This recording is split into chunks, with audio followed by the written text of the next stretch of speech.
The Queensland branch of the AIG would like to welcome everyone to today's edition of the RPGeo eForum series. Today's topic is Information Geoscience with Rod Dawney, Mark Gordon, Lisa Woodhead and Andrew Isles. Firstly, I'd like to introduce Rod Dawney, who will present on data bias and other limitations in geoscientific data. Rod is a long-term consulting geologist based in Brisbane and has been a geologist for over 40 years, mostly working in mining exploration. He has a broad range of commodity experience from gold and base metals through to hydrocarbons. He has worked extensively throughout Australia and in several countries around the world for companies of all sizes, including his own. Rod has been using computers since the mid-80s as a tool to assist his geological work, from word processing and spreadsheets in the early days through GIS and 3D software after that. These days, he's into the world of the big data. Rod has been an active field geologist all his career, living his common refrain, "The field is where the truth is." This long-lived feature of Rod's career has particularly exposed him to the biases of other limitations of data, the subject of this presentation. Over to you, Rod. Data bias. I'm going to use that word quite a lot because I think it's very important, because data is biased by the context it was acquired under. These contexts, or you might say metadata, would be the information about them, need to be known so that the data cannot be used past its limitations or used naively. Three tenets have arisen for me. And I'll read them out as they are there. Because of data bias for many areas, and I would argue most, it is not possible to assess the true prospectivity of these areas with current thinking by using only previously generated data. Because of the limitations set by data bias, commonly throwing up negative results, it is likely that many areas have been sterilised from further exploration. That is, if the data are only assessed at face value. From my experience, this has happened many times and is still happening, and I have great frustration that it is. Compilation and assessment of available data should go hand in hand with collecting new basic data. No decision on prospectivity of an area should be made without this new data. Now, I've got some emphases because of my background and the time I've got to talk. I'll be mainly talking about metalliferous exploration, even though I've done a fair bit of other stuff, mainly about Australia, although I will go to overseas. Quite a lot about Queensland and its data, and the common data types, but not all. And I've got quite a few examples to illustrate what I'd like to say. The first data type I'm going to talk about is frightfully biased, and that's the databases that contain mines, prospects, and mineral occurrences. First of all, they're biased to the outcrop domain, somewhat logically. But even within that outcrop domain, some may only be a metre or so covered, and that would be sufficient to hide mineralisation. One exception I came across in Sweden was the historic mining of magnetite, iron ore, under many metres of glacial till cover in Sweden. We couldn't quite work out why they could find this under the till, but of course it's magnetic, and they were using lodestones or magnetic pointers, compasses, and that enabled them to find ore, that particular ore under cover. And Sweden was very big in iron ore. The other biasing thing for the mines, prospects, and mineral occurrences is the prospecting and exploration techniques of the time. These techniques biased what was explored for and what was found, and hence recorded in databases. For example, in the 1800s, the prospecting dish and the dolly pot, plus the pick and shovel, were the most common tools of the trade, and a lot of effort went into gold prospecting. A knowledge of these methods is very helpful for assessing prospects in the field, or why they might even be there, or why they're not there, fine gold against coarse gold, and so on. Also in those times, there was very little drilling undertaken to explore a prospect. The common methodology was surface prospecting along a lode, followed by shaft sinking beside the lode if the surface prospecting went well, then drive onto the lode and then drive along it to allow channel sampling and other testing, then repeat at a lower level to define a chute, which was then mined. If it was successful, largely it was suck and see. a lot of so-called workings weren't actually mines, they were prospecting activities, and some of them are quite large. The mining and processing techniques at the time biased what could be mined and processed economically, so that's a factor that comes into it. Infrastructure, fancy word, probably not used in the 1800s, with wheelbarrows and donkeys and no roads in remote areas, and communications by letter, carrier pigeon, that affected what was found and what was looked for. Water, of course, its availability, and then if there was too much, accessing ore below the water table before suitable methods were found to handle that. Finance would run out before testing was completed is in the wrong section, it's in the next one. Finance and economics of the time. Finance would run out before testing was completed. You had to raise money, even in those days, to go exploring. If you didn't have it yourself, you relied on the discovery and then went broke or went working for other people. It all factored into what was found, what was mined, and what was recorded in the databases. The commodity demand, of course, gold hasn't always been a big thing. It was in the 1800s, went very quiet after World War I, leading up to 1979. And zinc really didn't really fire up until the start of the 1900s, when processing technology, being flotation at Broken Hill, was sorted out, and the extra fillip of World War I in munitions assisted that too. So if you're looking at prospects before, say, World War I, they're going to be lead and silver dominant in that area. Anything that was zinc dominant, too difficult and would not have been prospected or explored or recorded. The commodity price, of course, don't think that needs any exploration. If there's no explanation, if there's no money for it, no one's going to look for it. The costs related to infrastructure or lack of it had to be factored in. Only high grade could be sent to smelters remote from site. And then the funding of operations, of course.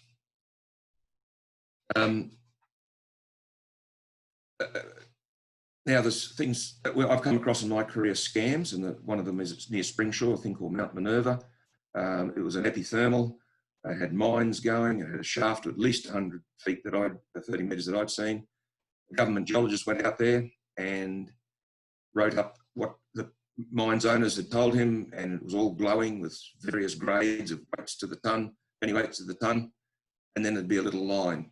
My sample through the government assayer recorded no gold, and this went on and on and on and on. Now, I had that with a syndicate, and we did some costings, and there was no bloody gold there, so that was almost certainly a scam. Theft was an issue, and where that has affected me is miners would steal gold from the company mine. They'd have weekend mining leases, dig a hole and maybe drink some beer, and they'd launder their gold just saying it was coming from their own mining lease. And I know a number of these workings have gone into databases as genuine prospects. Regolith, this is a huge one. Regolith is, as it's summarised there, everything between fresh rock and fresh air. Regolith, for a surface geochemist or sampler, is what's at your feet or what you might dig down with a soil sample. It is, in Australia, it is very complex and very tricky. In my experience, regolith, particularly the detail required to assess other data, is rarely accounted for. Yes, you get your QA, your alluvium, and maybe some old tertiary surfaces, but the regional scale mapping of that is not sufficient for prospect scale and assessment of other data. No exploration, in my opinion, should be done without a regolith map. That is either to assess the existing data or go and collect your own. Still, the best way to compile a regolith map is by remote sensing, to study geomorphology and interpret the likely regolith and make a map of it. Stereoscopic 3D viewing images, to me, is essential, the only real way. And airborne radiometrics is useful as an aid to this. You'll see a picture of a stereoscope there. I've probably got 3 of them. I am a photogeologist going back to the early 1980s. I don't put my stereoscope away anymore, and I almost exclusively use it for regolith mapping. But these days I don't use aerial photographs. A little bit I do. I will take a satellite image, which is rapidly acquired, and stitch a digital terrain model in it. I've got pseudo air photos. Regolith has been recognised as an issue for explorers for decades, and some very good institutions, for example, CRC Lean, have produced very useful resources and models for explorers. And I'm somewhat frustrated in my world that I don't see them being used sufficiently. Here's an example of an epithermal gold targeting project. Just check the scale down the bottom. This is tellurium soil geochemistry, quite weak, but it's anomalous. And it was supposed to coincide with siliceous sinter of an epithermal setting and epithermal veining, epithermal vein quartz. Now, that program had 3,000 soil samples, and you'll see a black line in the northeast corner and some very, very low antimony. That is river alluvium in the alluvial flats. That was planned in the office, not supervised by a geologist, because I've talked to the sampler, and 300 samples on river alluvium totally wasted. And if you don't look into it like this, sterilise that area.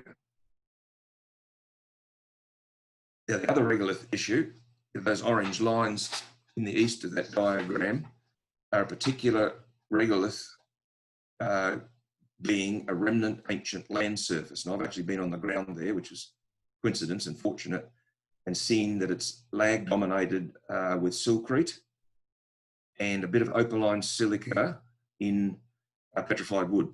And that was misinterpreted many years ago as epithermal quartz. Yes, it's low temperature, but nothing to do with hydrothermal fluids. So that was a target that they got it wrong, spent a lot of money. If they'd done a regolith map, that wouldn't have happened. Here's another one. This is MMI looking through cover. This is copper. It's the way I present copper. If there's lots of big symbols and they're green, that's a good copper anomaly. If it's small and white and there's none there. Now, lead, you can see, I'll just go back, copper's down in the south. That's a big coherent anomaly. There's a big coherent lead anomaly. I'll just run my cursor up through here. Except when you do a regolith map, you'll see that the copper is 95% plus regolith control, being the lower drainage areas and clay pans and what have you. And the lead is, again, probably greater than 95% regolith controlled by the upper elevations of the regolith on the hills, on the rises. So there is no patterns reflecting basement in that particular data. The other thing is problematic databases. In this particular case, on the left is a major structural zone interpreted from the magnetics. It's I'm interpreting as magnetite depletion. It's a low, shouldn't be a low there. And these are some stream sediments with anomalous gold catchments. Now I've got about 20 prospects on this project, and that would rate fairly low. They're not strong. But then I looked into the data, and on the right-hand side, you'll see the black sample sites. They were entered directly from ppm into the ppb column without the conversion, so it pushed them way into the background. So when they're put back up to ppb, that's quite a good, that zone has jumped in priority for thinking about and follow-up. Again, on the left is the yellow larger symbols are gold anomalies and stream sediments. You can look at the 5 kilometre scale at the top. It's spurious data, and it was recognised as spurious by the company at the time and reported to the government at the time. And if you take that spurious data out, the image on the right is more correct. It got into the database still, even though it was discredited. Now, the company embarked on a brand new multi-element stream sediment program to cover that area, based on that spurious data. This happens a lot in databases, digitized from older reports and hard copy. On the left is the digital soil geochemistry sites, and on the right is the magnetic declination diagram. And you can see that it was entered in magnetic north, not AMG north. Now, when you rotate it correctly and fix that, the red lines are lithological and geochemical interpretation of the underlying map, now rotated, and the green lines and the dashed lines are from another soil survey to the north, and from not matching to matching really well once the data is located properly. Rock, I don't really like rock geochemistry because of its biased nature. Again, it's a bias to the outcrop domain. It's further biased towards weathering resistant lithologies. I've got an example below which I'll come to in a while. And yes, it's biased to the weathering resistant lithologies like silicious rocks, ironstones, fresh dikes without alteration. Now it's even further biased by the lag type erosion we have in many parts of Australia, certainly in Queensland. Therefore, those resistant lithologies are overrepresented at the surface. So if you're doing an estimate of quartz veins, you might say, oh, crikey, it's got to come from a 1 metre quartz vein or a 10 metre quartz vein. It's actually 10 centimetres and 1 metre. And also it's biased, geologists are people, and if a rock doesn't look interesting based on the geologist's experience, he won't pick it up. It still may be mineralised in a way he's not familiar with. So uninteresting rocks, even though they may be anomalous or mineralised, tend not to get sampled. Soil. Now this is, soil is generally prospect-based rather than regional. It's initially biased by the design of the program, the type of sampling, analysis suite, location, coverage density, and orientation. It was based on a set of circumstances at the time and resources at the time. These assumptions will probably not hold for the current exercise the data is to be used for. It's also heavily biased by the regolith type if it's not known and not accounted for. For example, ridge and spur sampling in particular, as opposed to grid-based sampling where you're made to go to a point on a grid, no matter what the slope, whatever, it's biased again to weathering resistant lithologies, which are commonly mineralised if it's a bit gossinous in an ironstone or a bit of quartz with gold in it. It's not unusual to get quite good anomalies on ridge and spur and nothing anywhere else. And the ridges are there for a reason. It means they're more resistant to erosion than the ground around it. Stream sediment jet chemistry is a big one for early exploration. It's a primary initial methodology. Its biases are similar to the other geochemical methods, patchy coverage, commonly related to the tenement shape, the commodities targeted, the collection methods, analysis methods and element suites, and the multiple regolith types that are covered in a soil survey, if they're not accounted for. But it has one of its own biases because of the nature of the method. It's a drainage catchment. It is drainage catchment based and is not really point data. Each sample represents an area, a drainage catchment. However, its common usage is as point data, and therefore, sorry about that, is not, its interpretation as point data is not fully valid. Now, I got an example, multiple surveys of stream sediment data from a government database. This is Queensland, southeast of Mount Morgan, a highly prospective area. And you see the green and large are good, and the medium size are anomalous copper, and the white is generally no anomalies at all. Now, there's the geology. There's the magnetics of the same area. They do not correspond whatsoever, except there is a known intrusion in this part of the magnetic low.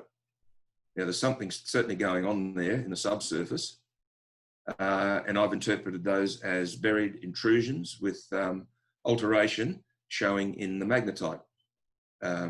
Strong, where I'm waving the cursor, a halo here, weaker, some weak here. So we can then, let's say this is better underlying geology or possibly driving mineralization more than the pyroclastics and sediment surface.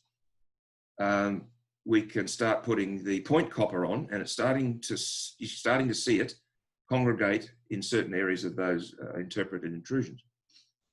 And zinc's much the same, although these little diamonds in my scheme are probably lithological rather than anomalous for mineralization. I use lithogeochemistry and even in stream sediments. It does work well. So the proper way to look at stream geochemistry is to draw the catchments, which I've done here, and I've only shown them on anomalous, not the anomalous catchments, and it's really starting to make some geological sense. At the end, you've got copper anomalism at the edge of these buried intrusions, possibly skarn related or similar, and then a center of higher copper anomalism in the middle in the magnetite alteration zone. And this zone that came from the magnetics has all the other patchy copper. So it'd be a copper magnetite alteration zone around something else. And zinc really tidies up the anomalies. That is spectacular to have copper zinc in the core and some zinc here, which I suspect would be alteration at the epizonal level, which is why it's zinc rich and might even be epithermal. We need to go down there. Now the gold, there is some gold stream seds there, but if they were done anywhere in the early 80s or late 70s or anywhere, I wouldn't trust them. I'd go and redo my own. I'm not a fan of other people's gold stream geochemical results, because gold is so easy to miss, believe it or not. So in summary, these aren't my words. They come from Messrs. Hannon, Lilly and Tang, and it's from a wonderful publication called the Geochemistry Toolkit, a geochemical exploration reference for Northwest Queensland, which I highly recommend you reading. But I want to read out the quote in the middle, which sums up some of what I'm saying using different words. This is only for the Northwest Queensland Geochemistry database.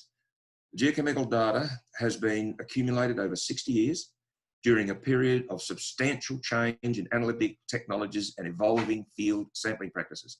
Consequently, the data for individual elements vary enormously in quality and sensitivity and therefore utility. Stated explicitly, the compilation comprises 26 subgroups of physically distinct material analysed by more than 1,000 laboratory routines at more than 150 laboratories. Therefore, it is not surprising that the task of re-evaluating and interpreting anything larger than prospect scale subsets of the data is challenging and time-consuming even for the expert. That said, I've designed rapid methodologies to do just that: re-evaluate, interpret multiple data sets over sub-regional and regional scales. Geology. Geology is probably the most biased of all data. Also, there is a severe lack of suitable geology for exploration purposes. And in my experience, this is not being addressed by many explorers and even governments. Geology, by nature, is an interpretation based on the skills and experience of the mapper. Those skills, and hence subsequent interpretation, cover a very wide range. In my world, the published and mapped geology of an area is guilty until proven innocent.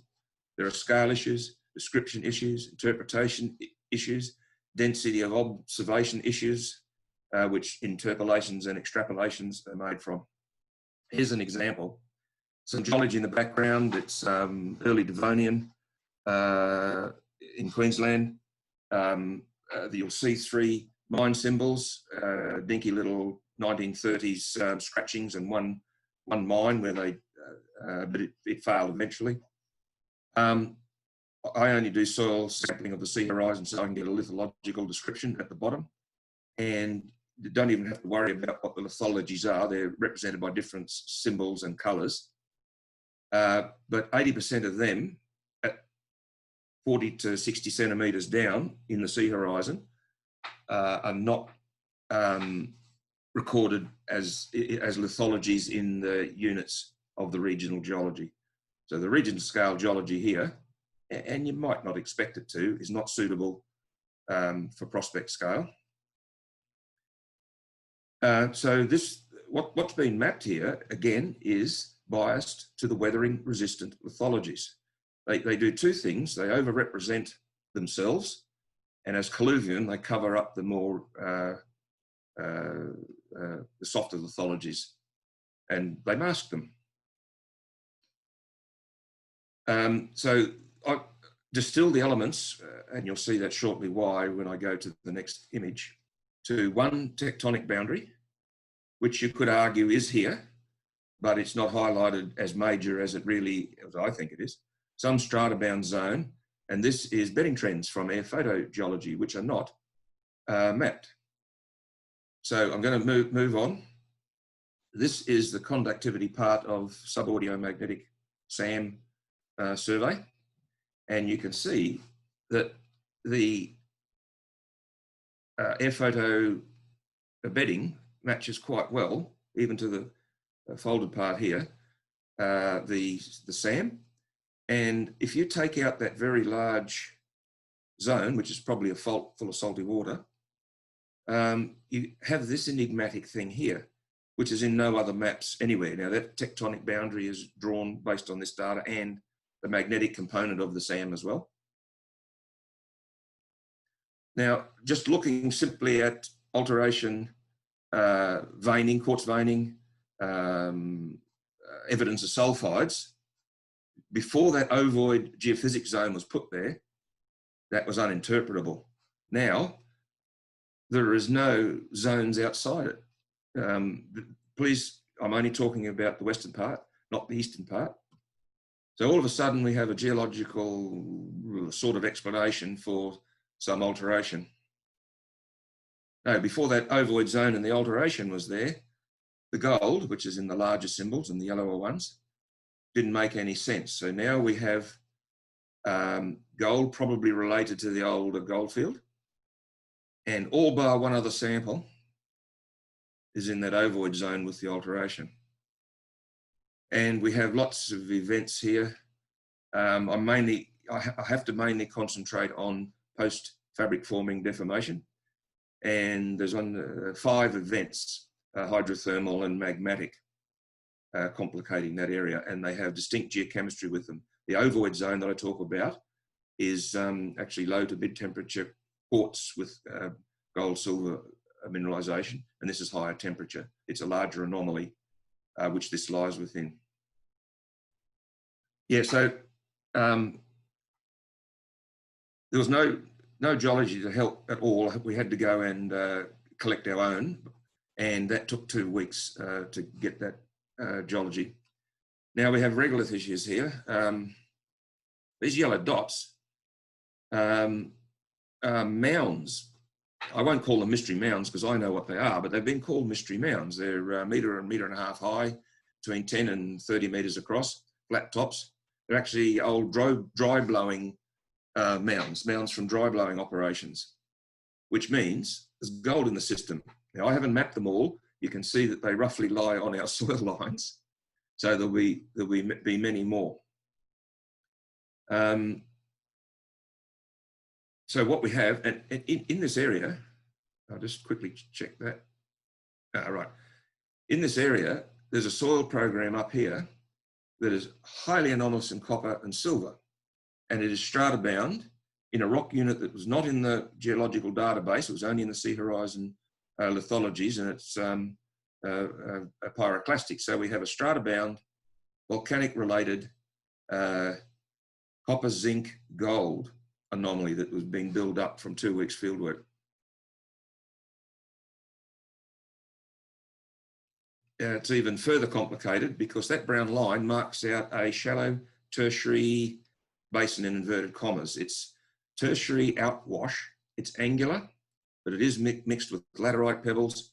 And then after that, a sea horizon formed on it. So the first time I dug down a sea horizon, got all these angular little lithologies, and on closer inspection, it was transported. I had to dig down further to get in situ sea horizon. So that was a little tricky. So again, regolith, regolith, regolith. I must have wanted to put something else there because now those mystery mounds, you can actually see them if you zoom in on Google Earth. And I've got the black ones from the database, and the red ones are not because we didn't walk down there. So they're probably all over the place. Oops, I better speed along. Here's another example of geology that's not put into geological maps. There is a tectonic block here called it's related to the Burstal granite, halfway between Cloncurry and Mount Isa. And you can see that the magnetics does not resemble the lithology. The radiometrics does. And on the right here, I've done some vector arrows of increasing magnetic intensity. So that is a metasomatic cell that has almost completely obliterated any magnetic indication of lithology. There's another one up here to the northeast, but that's a separate story.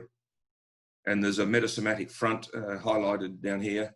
That's over 30 kilometres long, and it relates to margin of a tectonic block, not lithology. The metasomatism in the Eastern Succession is mind-blowing. Now, I put the mineral occurrences on in black, but the copper one's in green. And I'm going to run my cursor around this envelope here. You can see that the copper is probably related to the fluid movement that affected the magnetite. But that red dot is Mary Kathleen. Now, I'm just giving a spatial relationship here. I can't give a genetic one because I don't know enough about it. I suspect Mary K was first, and the magnetite movement was second. But the copper is certainly related, I think, to the genetically related to the that metasomatic cell. Now, but as far as I'm aware, that's never. I found this 20 years ago for CRA, and we used it elsewhere to success. These big metasomatic systems. Now, the other thing about the Eastern Succession is high strain. This happens to be Sweden. And the reason Australians go to Sweden is because we're familiar with Proterozoic rocks and IOCGs and broken hills and what have you. So there's a lenses of something that's sandy Semitic stuff in a politic background, but that's transposed bedding, and that's what it really is. So you've got transposed bedding marking out folds with ductile shear zones between them. And just another quickie from Sweden. This is a banded rock, very hard to call anything S0 in Sweden, and sometimes Eastern Succession. But that is retextured by advanced cleavage controlled replacement. And that is part of the original bedding. Now, if you think I'm making that up, here's one that's only partly gone. You can see it starting to replace along the cleavage. So I'll just sit there. Now, we were using maps in Sweden. It was one of the first countries to have huge digital databases based on the fact that most of the bedrock is interpreted from geophysics. So that's naturally digital, or more than geology was early on. And they have fantastic digital databases. But we were working with an SGU, the Geological Survey of Sweden geologist, and he had never seen high strain. He'd never recognized high strain, didn't even know about it, and he knew nothing about metasomatism. From his anecdotal chattings, only one geologist in the SGU was allowed to use metasomatism on his maps because he refused to publish them without them letting him. Geophysics, now we're into a bit better, less biased data, especially the regional airborne geophysics. There's a little bit of biasing with flight direction, spacing, and final products after processing, but geophysicists are generally good at metadata, so these biases can be readily researched. Prospect scale geophysics is a different story. It's mainly biased by the fact that the person had to design the type, location, coverage, density, and orientation of the program based on the assumptions of the time. Now, these assumptions, again, like some others, will probably not hold for the current exercise the data is to be used for. Now, these latter prospect scale geophysics biases are commonly quite difficult to research. I just happen to think it's worth the effort. That's it for now. I'll just leave you with some more recent succession complexities. And I'd open up for questions if anyone has any. Thanks, Rod. We're running a little bit behind time, so I might just hold questions for a moment and we'll move on to Mark. Yes, I'd just like to introduce Mark Gordon, Lisa Woodhead and Andrew Isles from Department in Queensland, who are going to speak on the Geoscience Data Modernisation Project. Mark is the current Director of Geoscience Information within the Geological Survey of Queensland at the Department of Natural Resources, Mines and Energy. Mark has a background in remote sensing, GIS, analytics and information science, and is responsible for the management and curation of GSQ's data holdings. Lisa Woodhead is an IT professional with over 20 years experience working as a business analyst, test manager and technical consultant across all phases of the system development lifecycle. Lisa is passionate about understanding what a business needs and is able to bring together the systems, processes and people to meet these needs. With a strong consultancy background, Lisa has worked in Australia, Asia, the US, New Zealand, UK in a wide variety of different industries, including mining and energy, software, R&D, telecommunications and government. And lastly, Andrew Isles is a member of the Geological Survey of Queensland's Geoscience Information Team at the Department of Natural Resources, Mines and Energy. Andrew's background lies in geology with a firm interest in data science. Andrew is one of the members of GSQ at the forefront of the development of the Geoscience Data Modernisation Project. Thanks, Mark. Over to you. Well, welcome everybody, and thank you very much, Peter, for the introduction. We really appreciate the opportunity to present some of the products from our Geoscience Data Modernisation Project here today. And we're very much looking forward to your comments and feedback. We've been engaging with industry on GDMP, which is the Geoscience Data Modernisation Project, now for a number of years. And it's really exciting for us to have some completed capabilities to show.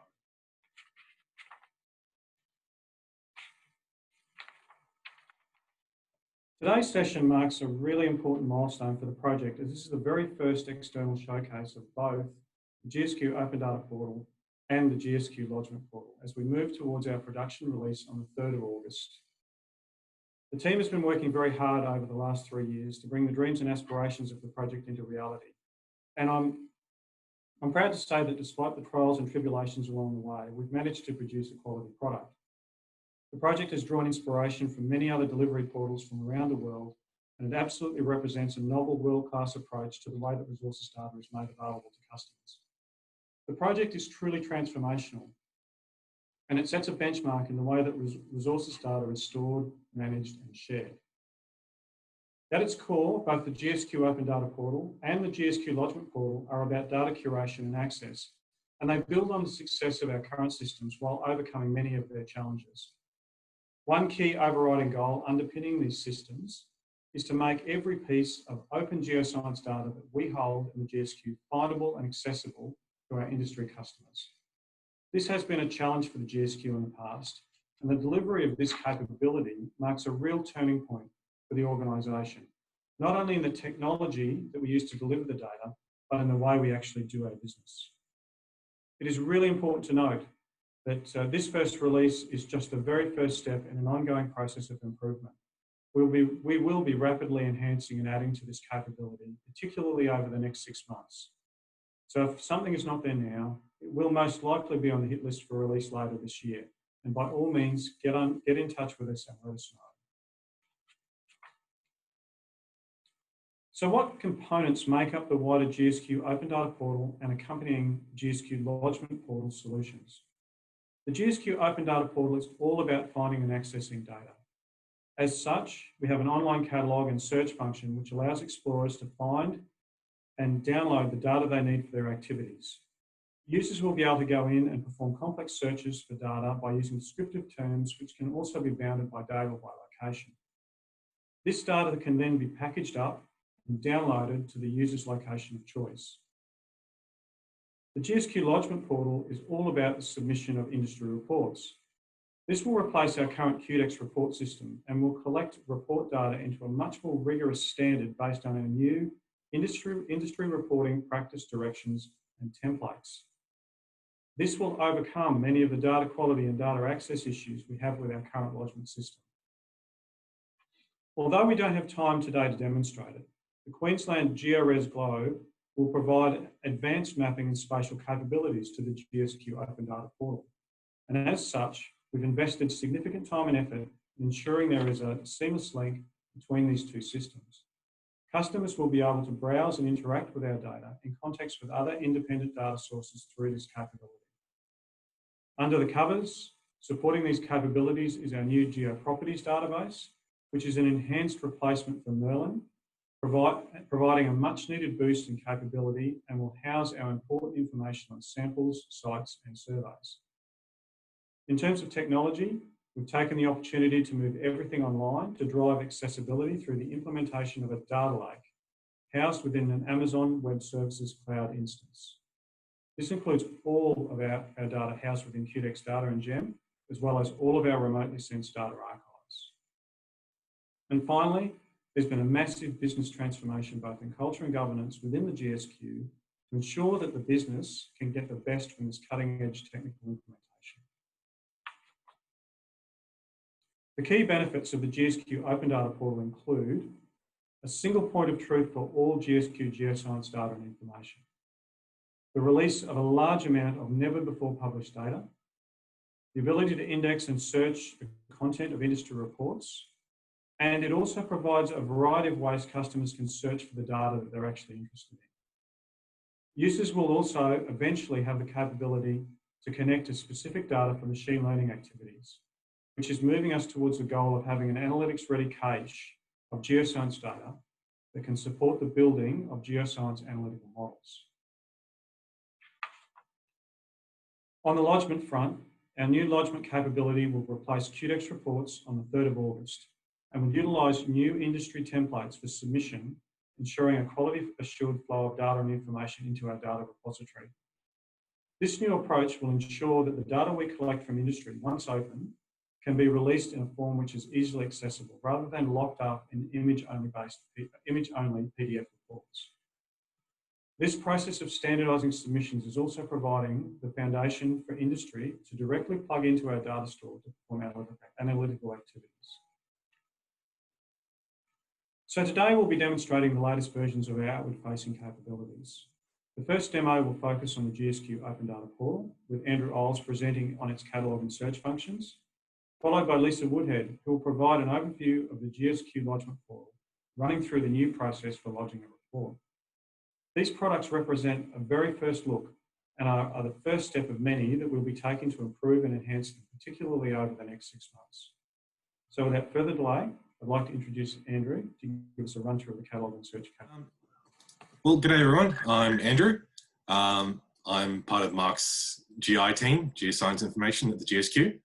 So what we're showing here today is currently in user acceptance testing, but these will be the features that we'll launch with, and there will be significantly more data available at launch. We'll be slowly working on adding improvements and features to the portal over time. So as the Open Data Portal's name suggests, it will only operate over open file or publicly available data. So the portal itself is built around quick and powerful search tools. On our front page, we can delve quickly into data types. So in launch, we'll have more than just these. We'll have stuff all the way up from like seismic report and data set to geochemistry, gravity, magnetotellurics, electro, everything. So they're all data types and you can dive straight into them from the front page. We've also integrated heavily with the GeoRes Globe, allowing us for the capacity to do complex spatial searching of our data.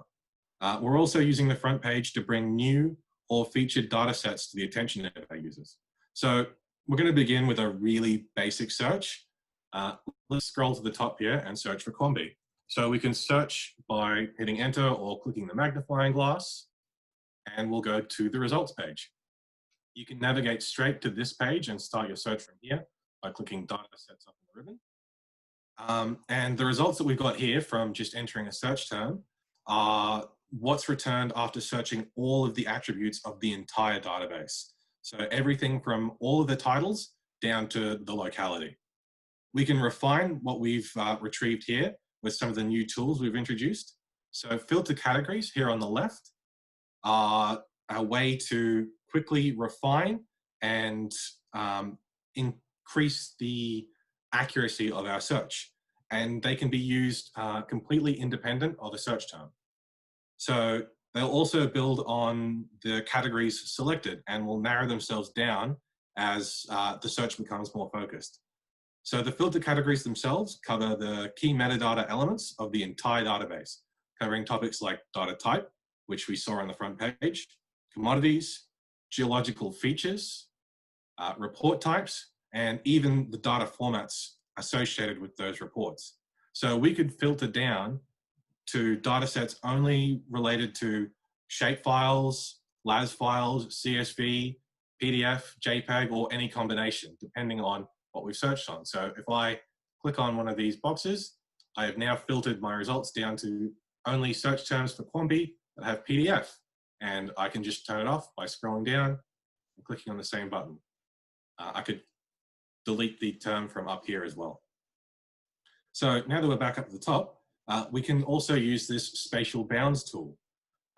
It's treated in a similar way to data categories, but it's by no means meant to replace our GeoRes Globe tool. It's a quick way to roughly filter reports based on an area. So we can just click on the map and then draw a box, hit apply, and we've filtered our search to this area, and then we can then go through and put in a search term or add facets. So this search bar up here is our modernization of the entirety of the old QDEX search fields. We've merged them down into various selectable search types. So this drop-down box opens up the various search types, and we can select from persistent identifiers, titles, or we could write a very complex query using the Solr search language. So persistent identifiers are something that we intend to bring a new focus on with the GDMP. Returning searches from QDEX would be very familiar with the company report numbers. So we're expanding that concept further and adapting it to other data sets, such as boreholes and surveys. So if we know exactly what we're searching for, we can just go straight to it. So we could look for company report 24077 and get exactly that. So I'll clear out the spatial bounds and then change my attribute to report PID CR24077. And bam, just like QDEX, go straight to the report you want. So we can take these searches a step further. I'm going to reset by going up and then clicking Datasets and just going for a brand new search.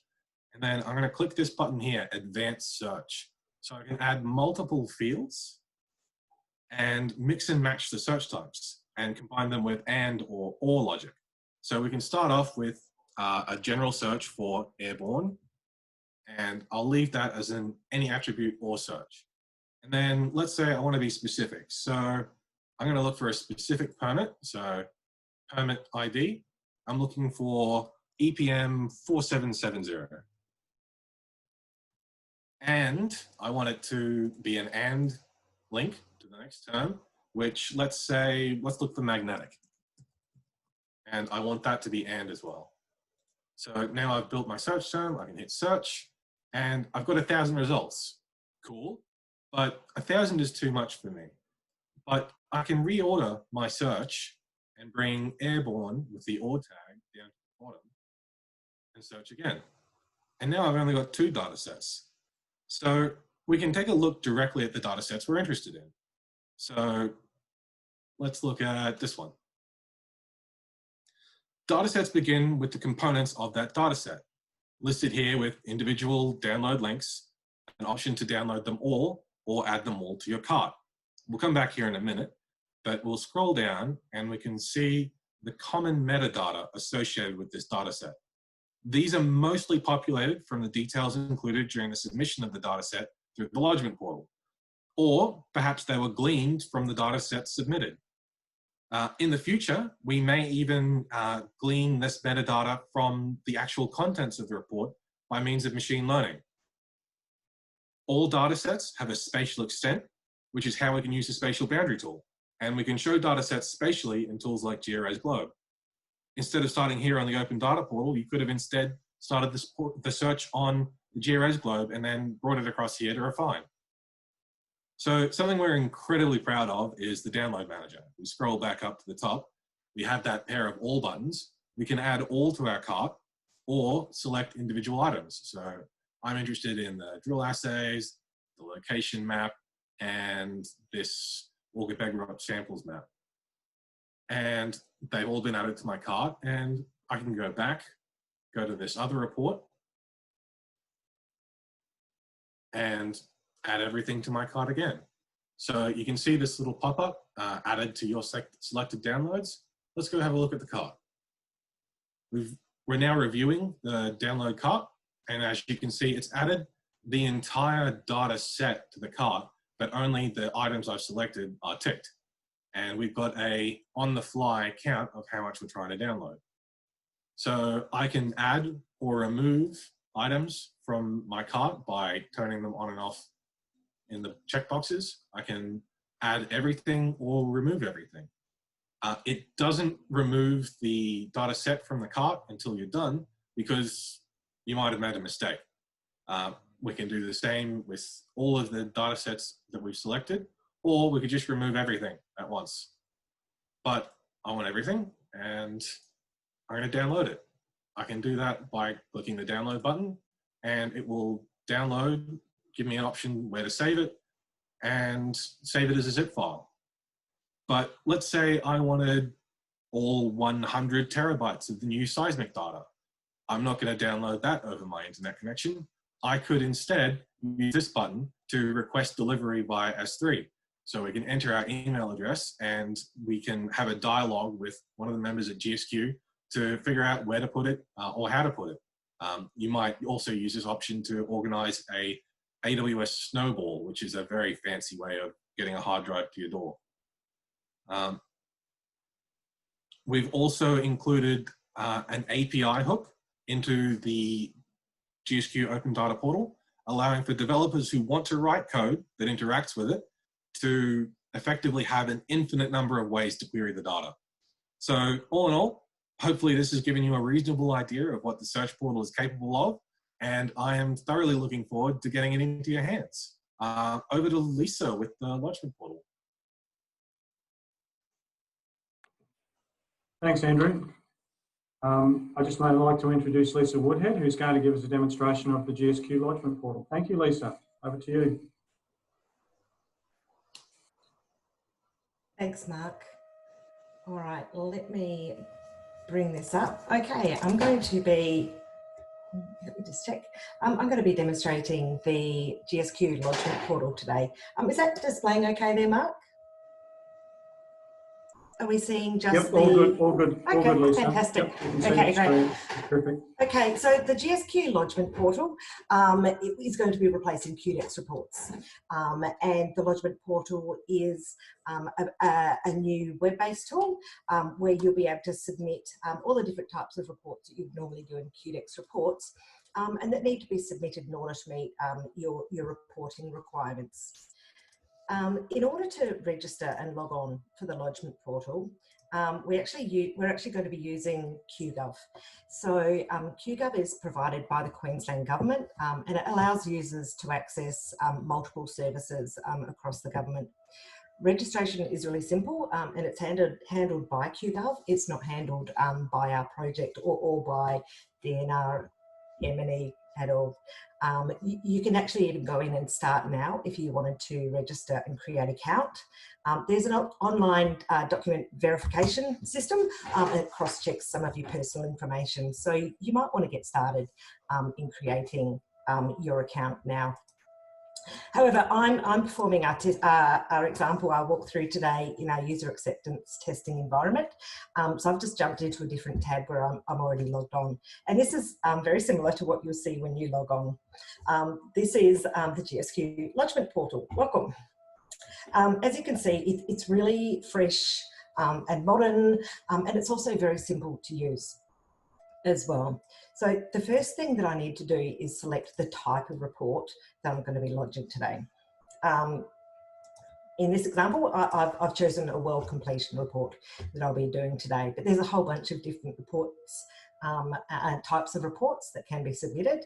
We've also got the drilling notices in here, and when we go live, we'll have the PGGD 01 and 02 forms, which will be available now through the Lodgement Portal rather than through My Mines Online.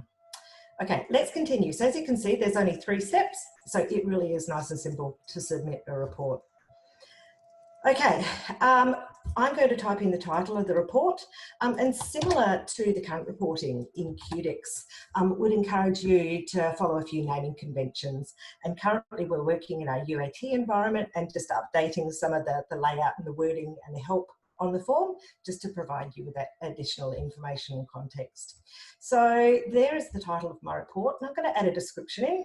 I'm just using some placeholder text at the moment here for that, and we'll be able to see in a minute how it displays at the other end. I now need to select the permit for the report.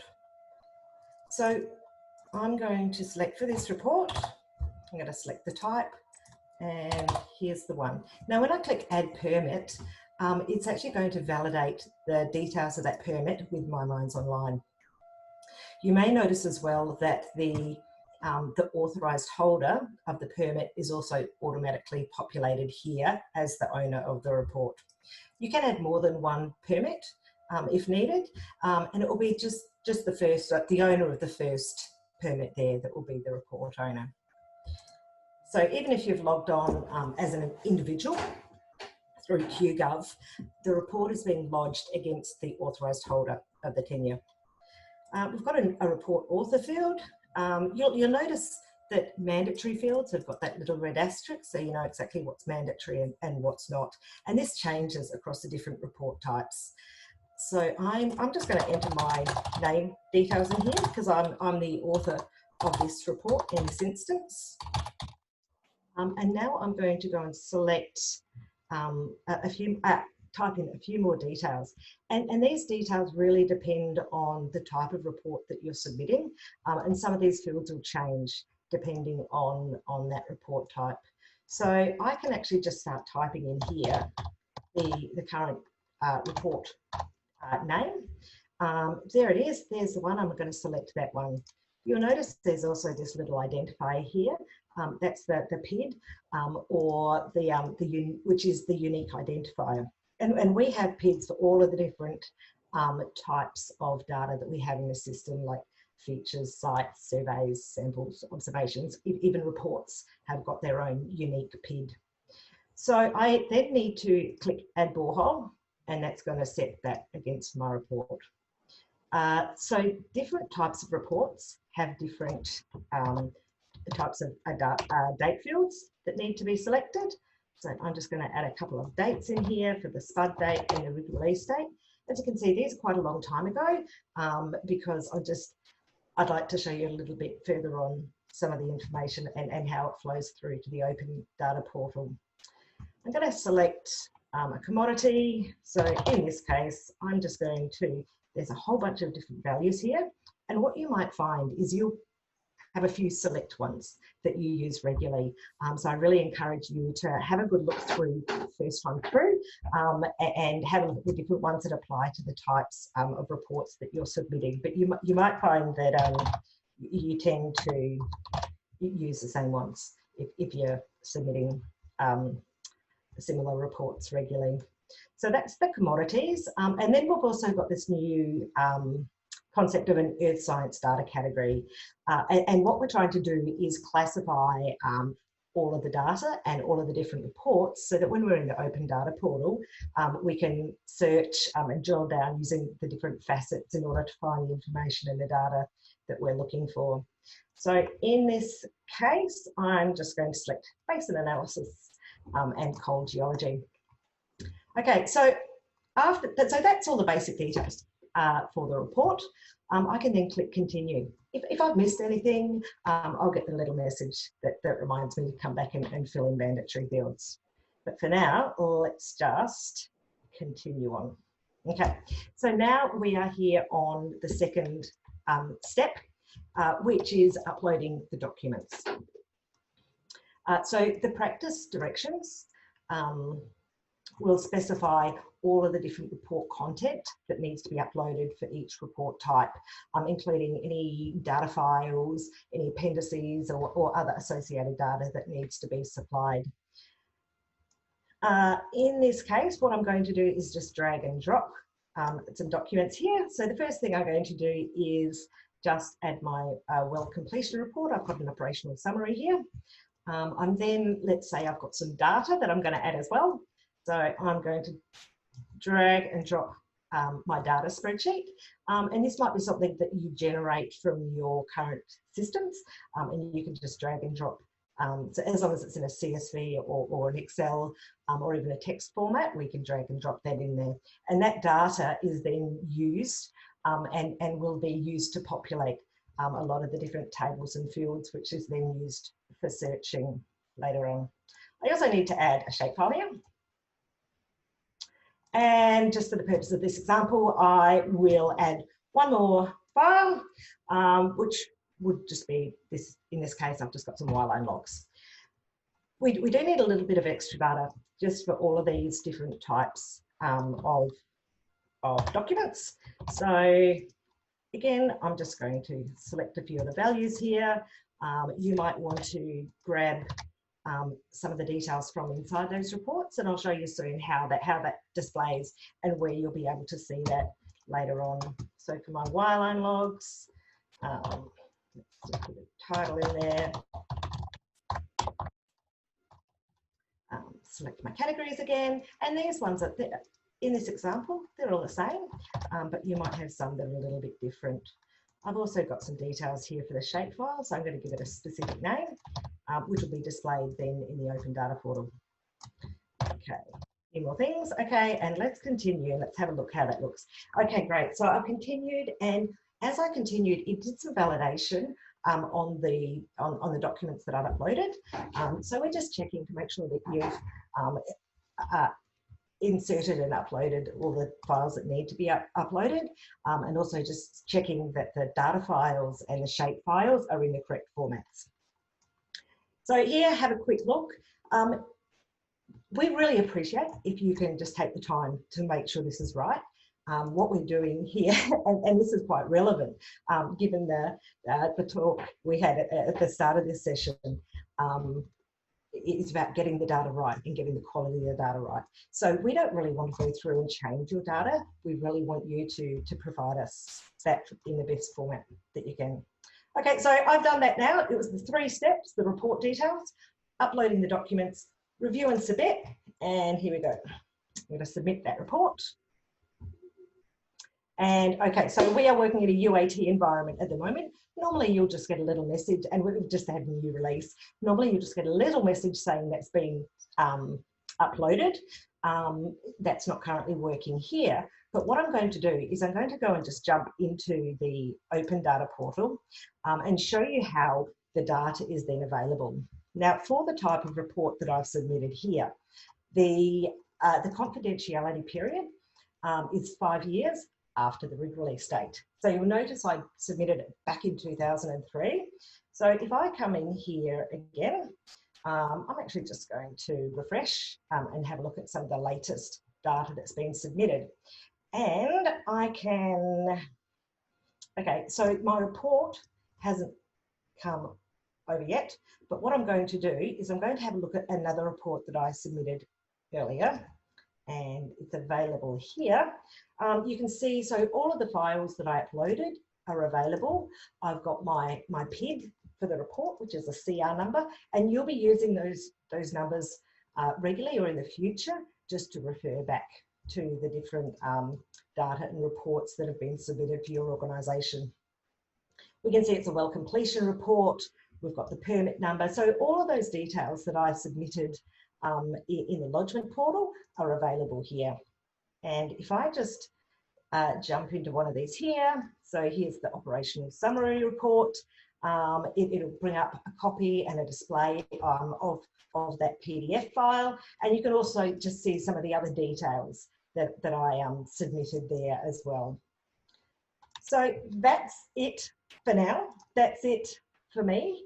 So Mark, I'm just going to pass back to you. Thank you, Lisa. Any questions. No problem. Thank you very much. I just have one more slide that I'd just like to share with everybody. So I'll endeavour to do that. Okay. So just to conclude the session, everybody can see that okay? Yep. Yep. Just to conclude the session, I wanted to mention a number of key dates related to the release of these systems. And I noticed there was a question in the chat. Thanks very much about this.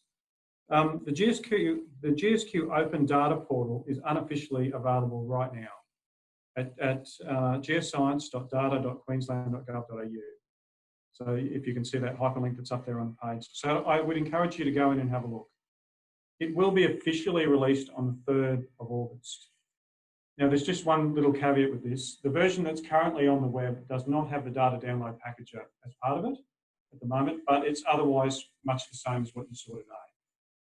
Obviously, the version that we release on the 3rd of August will be the version that Andrew demonstrated. So that's all good.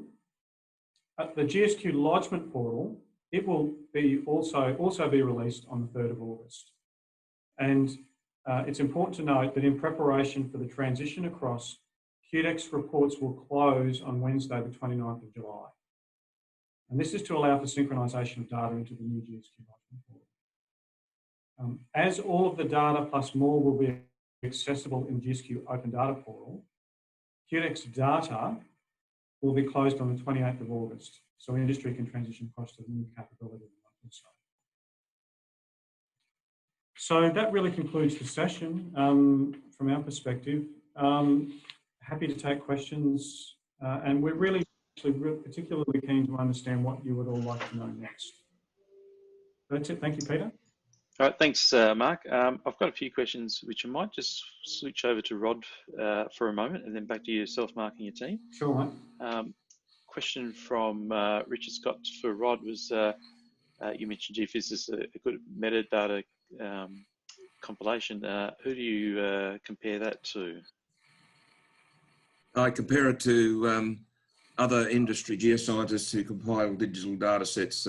Industry is not very good with metadata.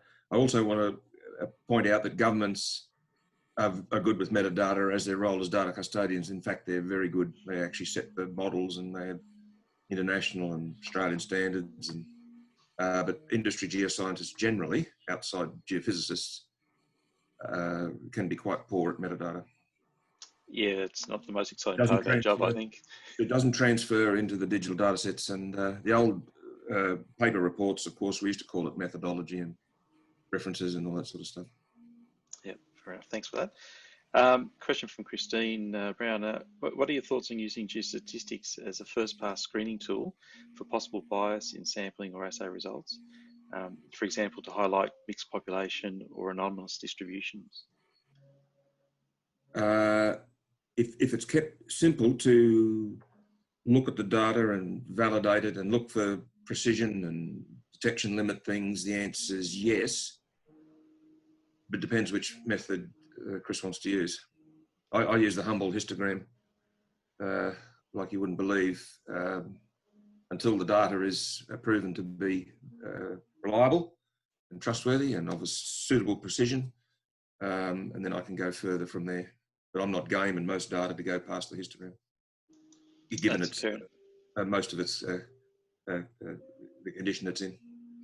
Oh, that's good. That kind of actually answers the next question, which is what would you use in your toolbox to check for possible sampling bias? So you've answered two, Funstone, fantastic.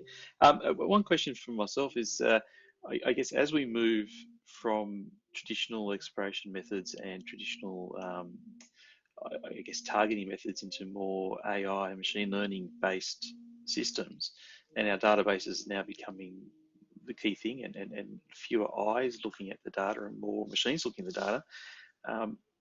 what are the big issues we're going to find with our data bias in both the collection and storage? I don't think geoscience data, the way it is at the moment, especially historical stuff, is in any way suitable for AI. Machine learning is a different thing because it's big and we have to look into the data and manipulate it, but we're not, I personally don't think we're even close to being AI suitable, given these biases and any other predictive modelling outside AI as well.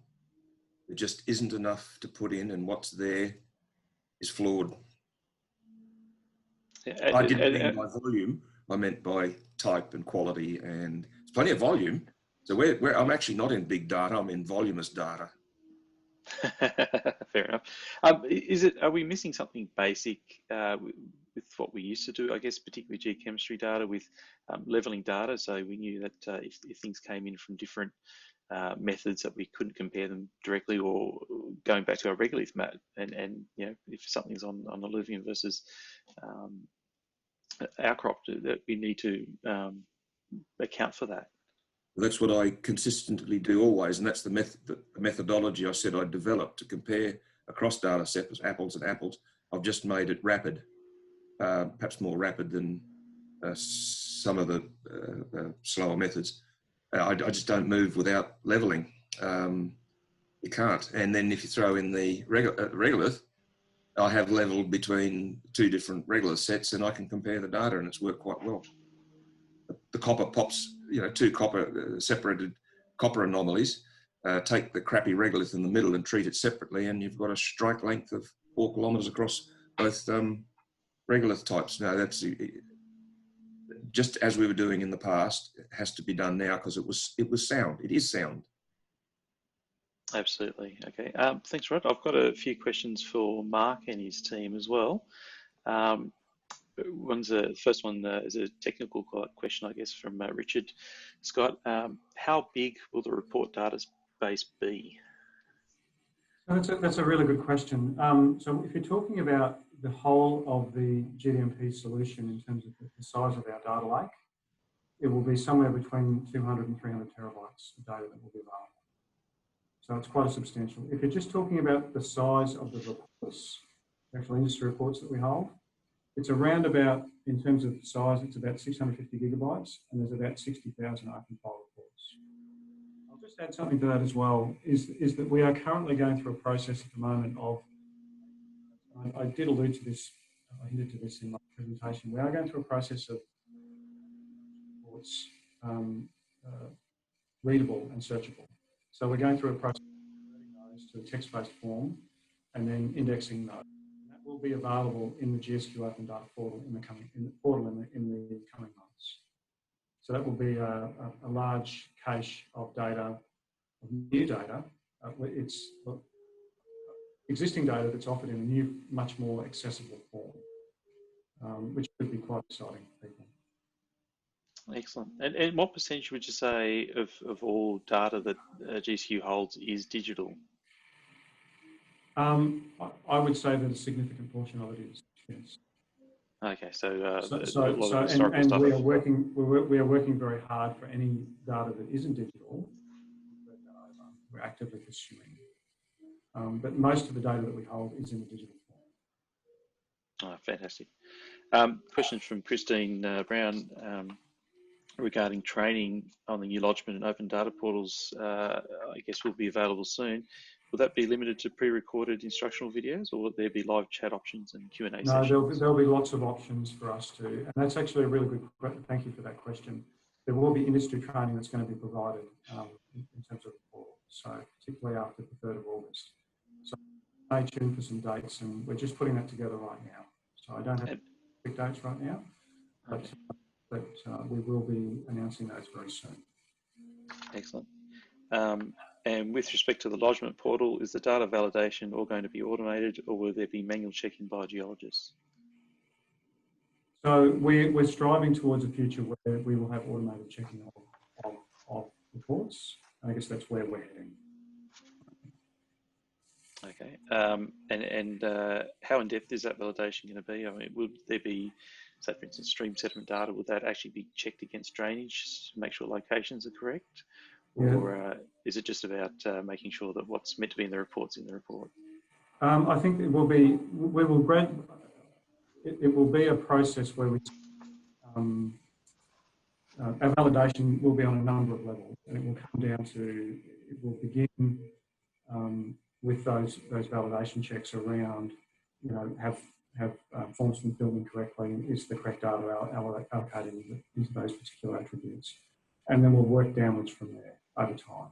So what we're actually striving for here is to improve the quality of the data in an incremental way over time. So our validation process in the beginning will initially be focused very much on those kinds of attribute checks that I mentioned earlier, and then we'll be expanding it over time. So. Fantastic. One last question from Christine. What happens if there are problems with the lodgement data? Presumably the data will be resubmitted, but are there any penalties for failing to comply? That's a regulatory question. At this stage, because the portal is actually new, and industry will be coming to grips with this, we certainly will be wanting to collaborate and work with industry. If anyone has any specific issues from a lodgement point of view, then industry should feel very free to get in touch with us, and we can work through those issues together. Okay, thanks, Mark. I think that's the end of all the questions we've got there. So I'd just like to take this opportunity to thank